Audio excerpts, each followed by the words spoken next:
to have lunch, and then you're going to play golf with Jeff and I. Yes, I will be the entertainment. Okay. It was sounding so good all the way up to the very end. And then we're going to record after the round of golf. We're going to record a segment of the radio show for the weekend, and you will be participating in that and then telling the world whether or not you survived the round. Can you play 18 holes of golf while laughing? That'll be the question you can answer. But it's called the Golf Cave Experience, and it's going to be available. Just keep checking. It's going to be on thoseweekendgolfguys.com/Golf Cave Experience. And, we'll just ask for some information, and we will send you the details on how to make arrangements, what openings are available, what days are available, prices and all that kind of good stuff. The time with Jeff will be well worth it. It will. The number one golf instructor in the state of Indiana, and soon to be able to announce accolades even better than that, which we at this point cannot announce. But it is coming soon. So that's all I'm going to say about that before I get sued by Jeff. We just don't know how good he is. He is phenomenal. And he has helped. The other voice you hear here is our intrepid fill-in producer for intrepid producer Mark, intrepid producer Tim. And he and I have played, and you have seen some improvement in some of the things that I do. And it is because of lessons from Jeff.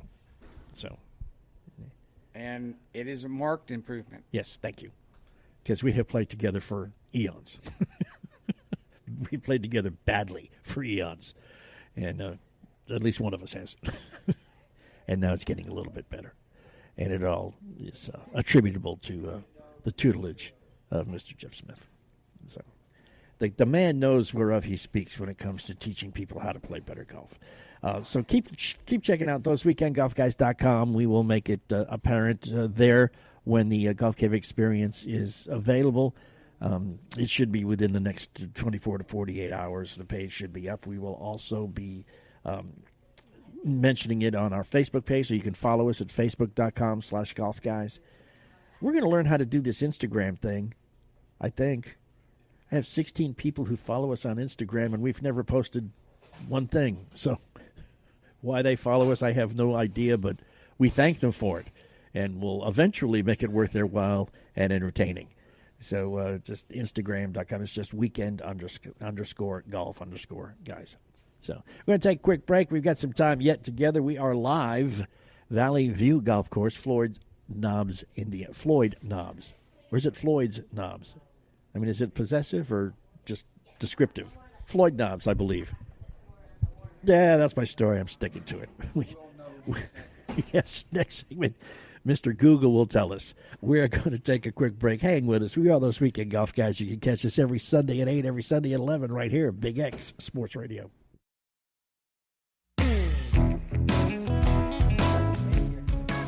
It is us, those weekend golf guys. I am John Ashton, intrepid producer Mark, still in the hospital. We still want you to send all of your good thoughts, prayers, wishes for his speedy recovery along.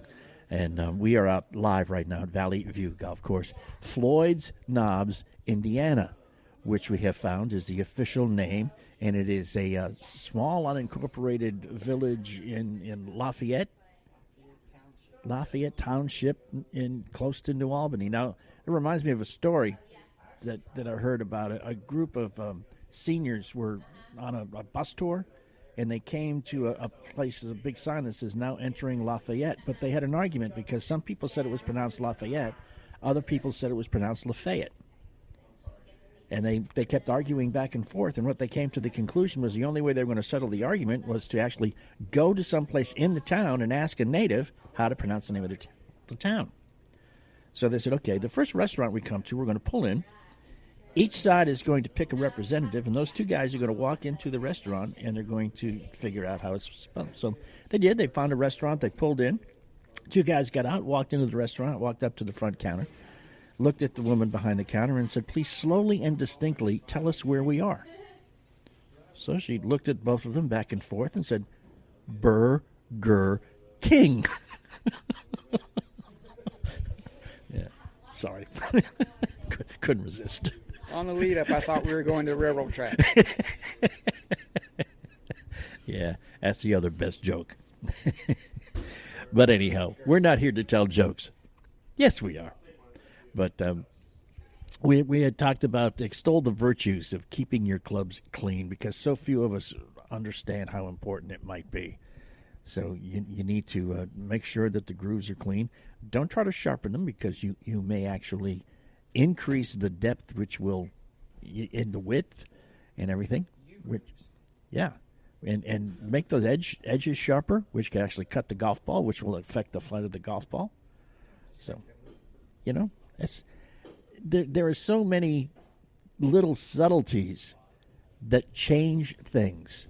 One of the things that Jeff told me, and this is something you may want to look at, because a lot of us, when we set up to the ball, when we address the ball for a shot, we set up with the center of the club face behind the ball because that's where we want to hit the ball. We want to make center face contact with the ball when we hit it, right? But a lot of times our swing is such that when you take your backswing and then come back and make contact with the ball, the club is not in the same place as it was when you set up because of how you may swing. Jeff noticed that I swing kind of in to out. Or out to in. One of the two. But yeah, I do, in and out. So he suggested that when I set up with the toe of the club behind the ball. And then when I swing, because of the way I swing, the club is a little bit farther out from my body when it makes contact, and I am more apt to hit center face contact. And I do, more often. And you can, more often than I did. I didn't say all the time. Don't look at me in that tone of voice. I didn't say all the time. Oh, ye of little faith. But yes, sir. It is possible to make those kind of subtle adjustments in order to play better golf. And all you have to do is sit in front of a guy like Jeff one time, and he can tell you what you're doing wrong. Or he's even better than that. He won't tell you you're doing anything wrong. He'll just tell you how to do it better. That'll be fine the way you're going. That'll be absolutely fine. But if you want to do it a little bit better, you might want to try this.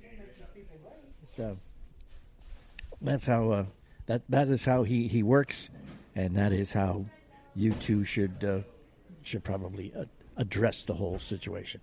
If it can affect you, if it can help you get better, clean hits, it's well worth it for your game. It is, man, because you have made a few adjustments and a few changes in things that have made substantial adjustments. Substantial differences in the effect. I mean, I'm going to tell you this, man. It's better technology, that's all. No, it's not. It can't be all, because technology does not overcome ability every time. But we played a par 5 the other day, and you were pin high in 2. Okay? And it was the last place you thought to look, but still, it surprised you as much as it surprised me. Eagle? But still, it was an eagle putt. No. Birdie? No. But you had the opportunity. That's what was important. So. 2 of the best shots of the round? Yeah, 2 of the best shots of the round, back to back. And that's something, too, that it may be a way to keep score for some of us who, don't like to see large numbers. There are all kinds of things you can do on a golf course to not only entertain yourself, but reduce the pressure of yourself and make it more fun, plus educational or practical or some form of improvement. And one would be count the number of good shots you have back to back. How many times does that happen? You have a great drive, and then you muff the iron shot, or you're on in regulation and you 4-putt. Not 4-putt, you 3-putt, but still, that's, how many times you say, I was, 50 yards off the green 4 shots ago. What the hell happened? Scoring shots. Yeah. So a good chip. You count that stuff, and if you're out on a course and it's not really busy, hit 2 balls. Play 2 balls, and and change them up, not just, play one and then say, well, I can hit that shot better and hit another ball, but just do a different shot, Right off the fringe, try a 7 or 8 and your wedge. Yeah. And see the difference. Yeah, exactly. And this is a word that I have always found it difficult to say. It's coming more easily. I can say the word now. I may actually start doing it eventually, but practice. Now, what am I saying? It's not going to happen. We don't need no stinking practice. The problem is, yes, we do. Yes, we do. But we just refuse. But, just out here, we're sitting in the bar here at Valley View in 19th hole. It's elevator. It's great deck. Yeah. Oh, yeah. It's the whole plaza. Patio plaza, whatever, yeah. It's absolutely gorgeous. They've done a lot of work to it in the past couple of years, and it's fantastic. But it does overlook the practice green, the putting green. And there's some people out here who are practicing their chipping. That's something that you probably should do, because chipping becomes a very integral part of this game.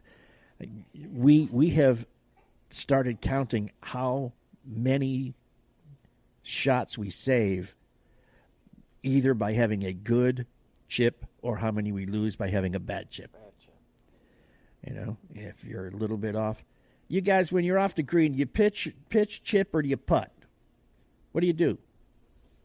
Depends on where off the green. Yeah, I mean, let's say you're real close. Let's say you're about 2 feet off the putting surface. 2 feet. Yeah, putting. See, that's what I think most of us do, isn't it? Because I've been told a bad putt can get you closer than a good chip in that kind of a scenario, man. And you just heard it. That's what the crowd here is in agreement. But you watch on Saturday and Sunday on TV, the people who score are the people who chip well and putt well. Yeah. Little shots. Yeah. And yesterday, did you watch that kid pitch on the green? He was on the green, but he had to go over that I don't. I wouldn't have the guts to do that, man. It's a tight line. Greenskeepers would be challenging me. Do you know how much that costs, buddy? I guess you can't really replace that divot. You can't take a divot like that on that scenario, shot scenario. So it's all very difficult. But those are two things, and there's two schools of thought. Some people will say you need to practice your chipping because when you're around the green, you want to be able to get closer to the hole. Other people would say you should practice your short irons because your approach shots suck. So you don't need to be in the fringe. You need to be on the putting surface, and then you won't have that problem. But if that were the case, then people wouldn't be spending inordinate amounts of money on wedges. There wouldn't be the engineering and the technology that is built into different type wedges. Yeah, I mean, and how many of us know what bounce means? I have no idea. 60, yeah. 65, 70 degrees. The 80-degree wedge I saw. Yeah. So, guy said, why'd you buy an 80-degree wedge? Says, so I can have a full swing for those 10-yard shots I have. And, I mean, it's just ridiculous.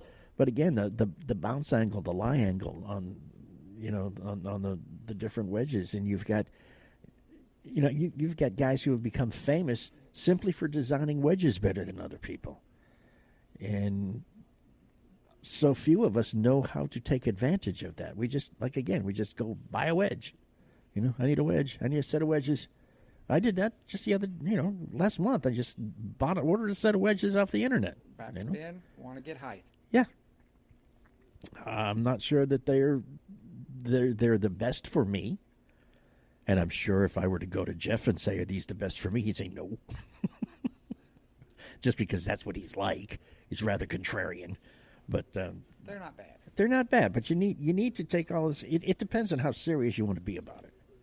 It really does. But I would highly suggest you start by going to your local PGA professional and saying, hey, you got a half hour, you got an hour, fit me and show me how to swing this thing. One of the things that Jeff will do is he will show you how to correctly grip a club. But there's not one correct grip. A lot of people say, well, this is how you hold the club. You even have training grips that have the